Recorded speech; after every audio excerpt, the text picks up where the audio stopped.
अरे तुम लोगों को समझ में नहीं आता है क्या? लड़कियां होकर रात में घूमने फिरने की बात करती हो, तुम्हें शर्म आनी चाहिए। सेजल चुप हो जाती है। तभी तरुण वहां आता है और कहता है, माँ आज मेरे दोस्त ने क्लब में पार्टी दी है। मैं और विहान दोनों पार्टी में जा रहे हैं और हमें आने में 12 बज जाएंगे। आप लोग हमारा इंतजार मत करना। कोई बात नहीं बेटा, तू जा, आराम से आना। माँ आपने मुझे और दीदी को तो हमारी फ्रेंड की बर्थडे पार्टी में जाने नहीं दिया, जो पड़ोस में ही है, और भैया को इतनी दूर पार्टी में जाने की परमिशन दी थी। 12 बजे वापस आने पर भी उन्हें कुछ नहीं कहा। हाँ तो वो दोनों लड़के हैं, उनकी बराबरी तुम दोनों मत करो।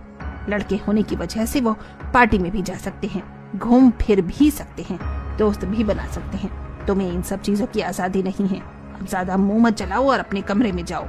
निर्मला की बात सुनकर सेजल और निशा अपने कमरे में आ जाती हैं। तब सेजल निशा से कहती है, हमारे घर वाले लड़के और लड़की में बहुत फर्क करते हैं, लेकिन अब हमारी मजबूरी है, हमें तो बर्दाश्त करना ही पड़ेगा।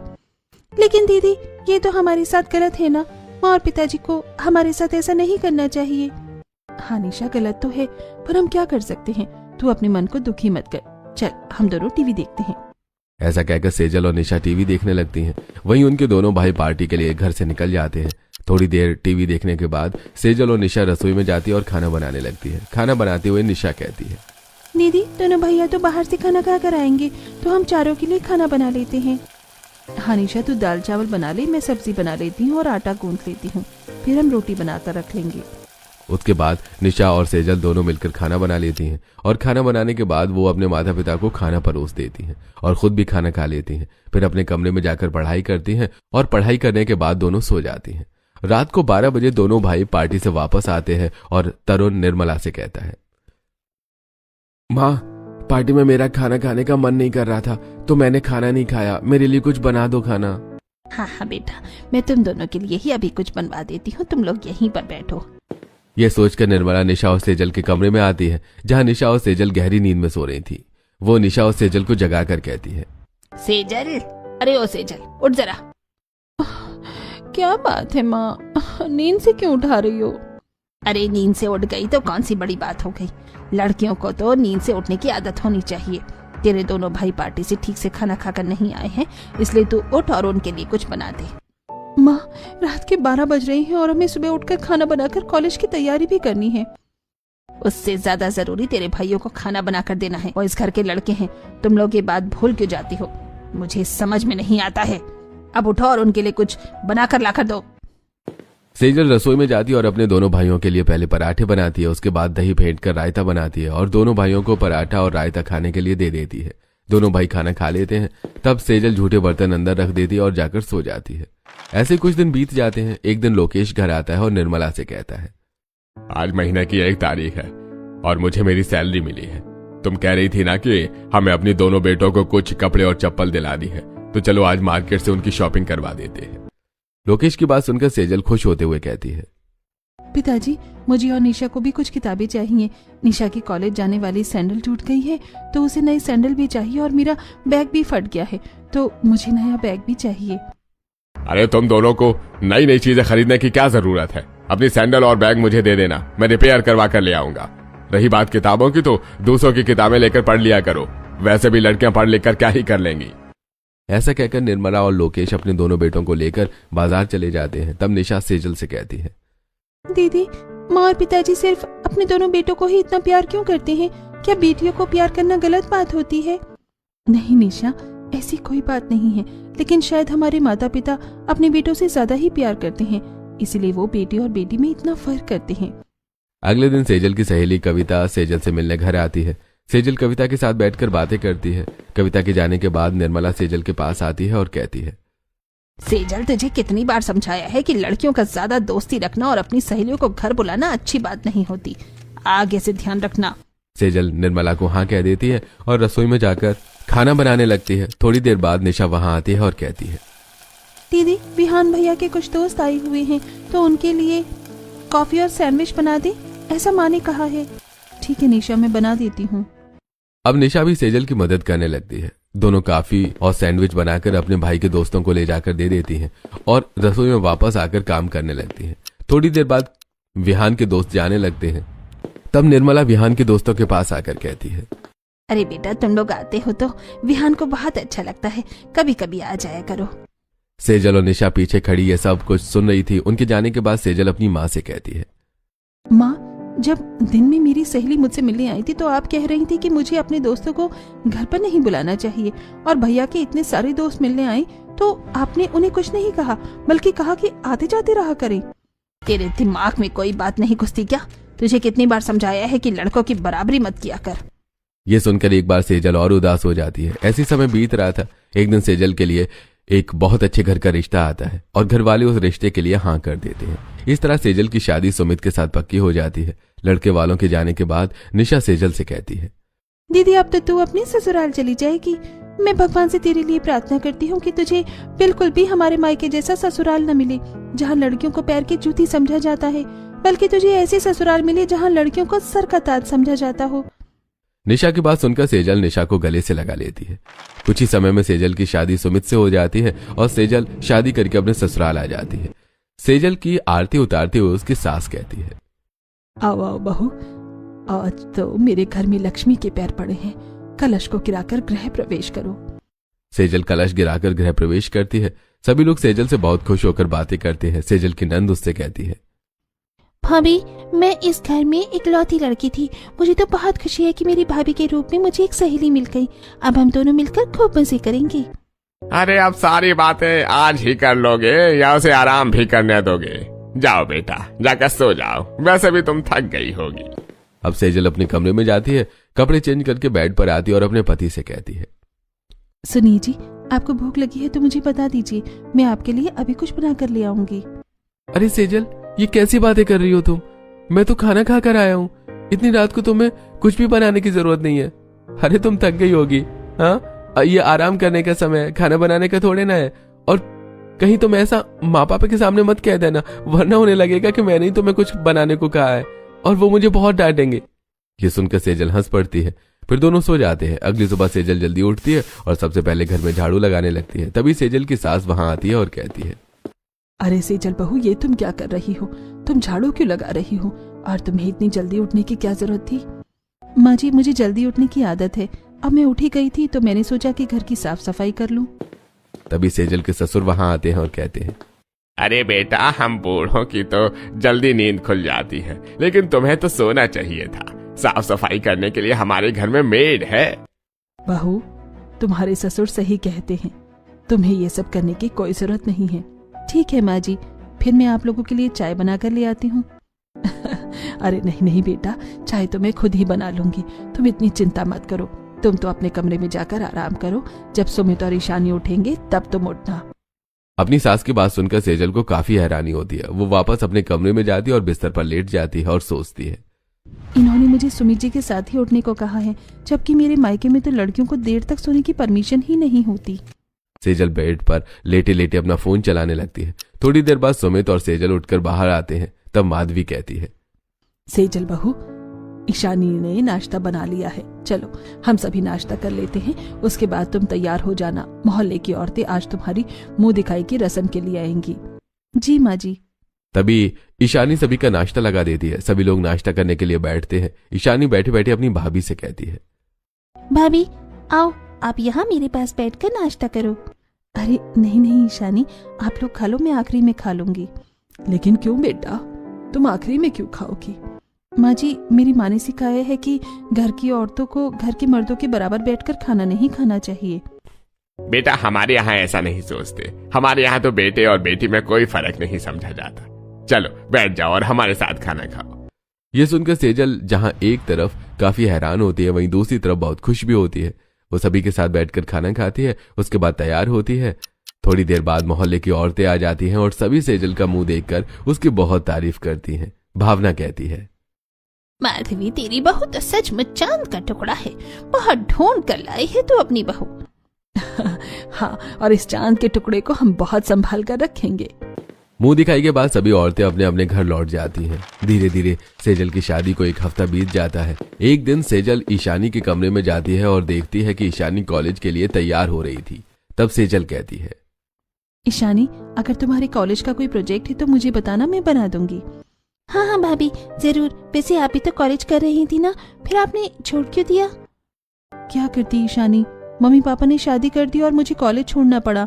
वैसे मुझे और मेरी बहन को पढ़ाई का बहुत शौक था। अच्छा ठीक है ईशानी, तुम तैयार होकर चले जाओ वरना तुम्हें कॉलेज के लिए देर हो जाएगी। ऐसा कहकर सेजल अपने कमरे में जाती है। तभी अचानक निशा का फोन आता है। सेजल फोन उठाती है। तब निशा कहती है, दीदी तू हमें भूल ही गई।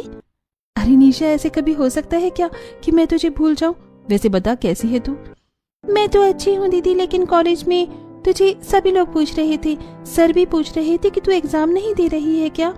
तू तो जानती है निशा कि माँ और पिताजी ने हमारी पढ़ाई को कभी भी इम्पोर्टेंस नहीं दी, और अब तो मेरी शादी हो गई है, ससुराल वाले कैसे पढ़ाएंगे, इसलिए जाने दे। सेजल बात करके फोन रखती है और पीछे सुमित खड़ा था। सुमित सेजल से कहता है, सेजल अगर तुम कॉलेज करना चाहती हो तो कर लो, तुम्हें कोई रोकने वाला नहीं है। रहने दीजिए सुमित जी, शायद माँ और पिताजी को ये बात पसंद ना आए। तभी ईशानी अपनी माँ को लेकर वहां आ जाती है और माधवी सेजल से कहती है, सेजल बहू, हमारे यहाँ बेटियों को पैर की जूती नहीं बल्कि सर का ताज समझा जाता है। अगर तुम पढ़ना चाहती हो तो ये बहुत अच्छी बात है। ऐसा करो, आज के बाद तुम भी ईशानी के साथ रोज कॉलेज जाया करो और अपना कॉलेज कंप्लीट कर लो। ये सुनकर सेजल बहुत खुश होती है। अब वो भी जल्दी से तैयार हो जाती है और ईशानी के साथ कॉलेज के लिए निकल जाती है। अब सेजल कॉलेज जाती है और कॉलेज में वो अपने सभी दोस्तों के साथ साथ निशा से भी मिलती है। निशा भी सेजल से मिलकर बहुत खुश होती है। ऐसे ही एक हफ्ते हो जाता है। आज संडे था। सुबह सुबह सुमित सेजल से कहता है, सेजल आज संडे है, तुम्हारी कॉलेज की छुट्टी है और मेरी भी ऑफिस की छुट्टी है। ऐसा करो कि तैयार हो जाओ, आज हम अपने परिवार के साथ शॉपिंग के लिए चलेंगे। सेजल शॉपिंग की बात सुनकर बहुत खुश होती है। वो जल्दी जल्दी तैयार हो जाती है और पूरा परिवार शॉपिंग के लिए मॉल पहुंचता है। मॉल पहुंचकर सुमित देखता है कि स्टैच्यू पर एक बहुत सुंदर 3 पीस सेट लगा हुआ था। सुमित उस 3 पीस सेट को देखकर अपनी माँ से कहता है, माँ देखो ये 3 पीस सेट कितना प्यारा लग रहा है, मैं ले लूं? कोई जरूरत नहीं है, पहले मैं अपनी बहू को शॉपिंग करवाऊंगी, बाद में तेरा नंबर आएगा। सेजल बहू चल, तुझे क्या क्या चाहिए अपने लिए वो ले लेना। माँ जी, अगर वो लेना चाहते हैं तो सबसे पहले उन्हें ही दिलवा दीजिए। अरे कहाँ, हम लड़कों का नंबर तो लड़कियों के बाद ही आता है, तुम ले लो, उसके बाद मैं ले लूंगा। ये सुनकर सेजल को बहुत खुशी होती है। फिर वो अपने लिए कुछ इंडियन ड्रेस पसंद करती है। तभी ईशानी कहती है, भाभी आप हमेशा ही इंडियन ड्रेस क्यों पहनती हो? चलो हम कॉलेज के लिए कुछ वेस्टर्न ड्रेस भी लेते हैं। निशा, अगर मैं वेस्टर्न ड्रेस खरीदूंगी तो शायद माँ जी को अच्छा नहीं लगेगा। ये सुनकर पीछे खड़ी माधवी कहती है, क्यों नहीं अच्छा लगेगा? अरे वेस्टर्न ड्रेस तुम जैसे जवान नहीं तो क्या मुझ जैसी बुढ़िया पहनेंगी? चलो चलो, तुम कुछ वेस्टर्न ड्रेस भी ले लो। ये सुनकर सेजल बहुत खुश हो जाती है। फिर वो अपने लिए कुछ वेस्टर्न ड्रेस भी लेती है। शॉपिंग करने के बाद रात का खाना वो लोग बाहर खाते हैं और फिर घर में आकर अपने अपने कमरे में जाकर सो जाते हैं। लेटे हुए सेजल मन में सोचती है, कितनी अच्छी है मेरे ससुराल वाले। ये लड़के और लड़की में बिल्कुल भेद नहीं करते, बल्कि लड़कियों को लड़कों से ज्यादा इंपॉर्टेंस देते हैं। मेरे मायके की तरह लड़कियों को पैर की जूती नहीं समझते बल्कि सर का ताज समझते हैं। अगले दिन नंदिता सेजल को फोन करती है और कहती है, कैसी है तू सेजल? यार तेरी शादी को इतने दिन हो गए हैं और तुझसे मिलना ही नहीं हुआ। हम सोच रहे थे कि तेरे ससुराल तुझसे मिलने आ जाते।